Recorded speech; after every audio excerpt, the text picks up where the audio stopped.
onamizni kim olib boradi? Singlimizni kim olib boradi? Opamizni kim olib boradi? Xotinimizni kim olib boradi? Kelinimizni kim olib boradi? Katta xolasini eri olib boradi.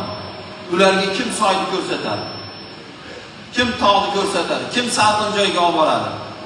Kim shirin taomni olib borib o'zi yegandek kim olib borib uni yediradi?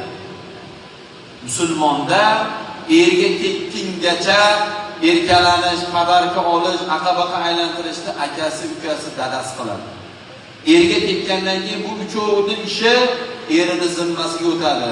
Ayol erkalanadi eriga, ayol o'ynashadi eri bilan, hazillashadi eri bilan, suyanadi eriga, boshini qo'yadi erini yelkasiga, padarkani oladi eridan, qo'shnisini eridan olmaydi. Islom shunisi bilan go'zal bo'ladi.